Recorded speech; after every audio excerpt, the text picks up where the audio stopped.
নমস্কার বন্ধুরা, সিএস কিচেনে আপনাদের সকলকে স্বাগত।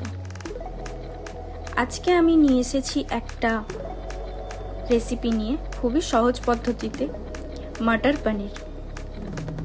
চলুন দেখে নেওয়া যাক রেসিপিটা কিভাবে আমি বানিয়েছি। প্রথমে একটা কড়াই গরম করে আমি তেল দিয়ে দেবো এখানে, আর তার সাথে আমি অ্যাড করব বাটার। তারপর কেটে রাখা টমেটো আমি এখানে দিয়ে দিলাম, দিয়ে আমি এটা হালকা করে ভেজে নেব। লবণ দিতে ভুলবেন না কিন্তু।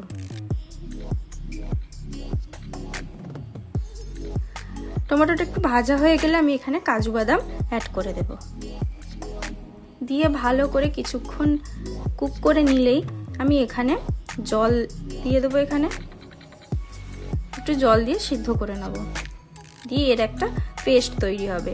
আর আমি এখানে পনিরগুলো কেটে নিয়েছি, কেটে আমি এটা গরম জলে ভিজিয়ে রেখে দেব। তারপর একই কড়াইতে আমি তেল দিয়ে জিরে ফোড়ন দিয়ে এখানে আমি পেঁয়াজ কুচি অ্যাড করে দিলাম। পেঁয়াজ কুচিটা ভালো করে আমি ভেজে নেব ব্রাউন করে।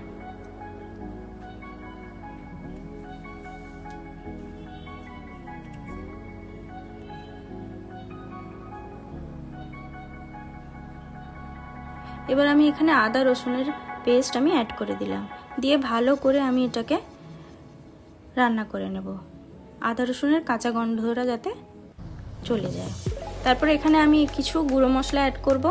হলুদ গুঁড়ো দিয়ে দিলাম, এখানে দিয়ে দেব জিরে গুঁড়ো, আর এখানে অ্যাড করে দিলাম ধনে গুঁড়ো আর লঙ্কার গুঁড়ো দিয়ে দিলাম। আর এখানে কালারের জন্য আমি একটু কাশ্মীরি লঙ্কার গুঁড়ো ব্যবহার করলাম।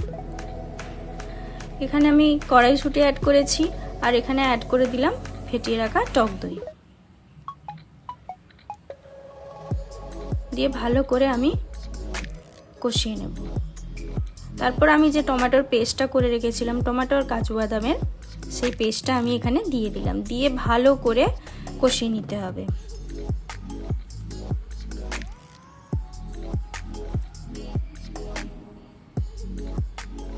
মশলা থেকে দেখুন আমার কিন্তু তেলটা ছেড়ে আসছে।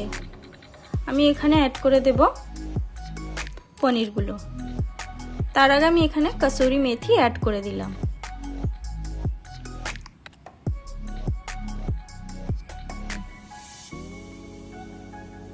এবার এখানে পনিরগুলো অ্যাড করে দিলাম, দিয়ে ভালো করে একটু কষিয়ে নেব। এখানে আমি চিনি দিলাম স্বাদটাকে ব্যালেন্স করার জন্য। তারপর আমি এখানে জল দিয়ে দেব, আপনাদের পরিমাণ মতো জলটা এখানে ব্যবহার করবেন। তো আমার অলমোস্ট রেডি। তারপর গরম মশলা আর ধনেপাতা কুচি দিয়ে দিলেই আমার মটর পনির রেডি। তো রেসিপিটা কেমন লাগলো অবশ্যই আমাকে একটা কমেন্ট করে জানাবেন। ভালো লাগলে একটা লাইক করবেন, শেয়ার করবেন, আর আমার চ্যানেলটাকে সাবস্ক্রাইব করতে ভুলবেন না। সাবস্ক্রাইব করে বেল ঘন্টিটা অল করে দেবেন, যাতে করে আমার নিত্য নতুন ভিডিও আপনাদের কাছে পৌঁছে যায়। ধন্যবাদ।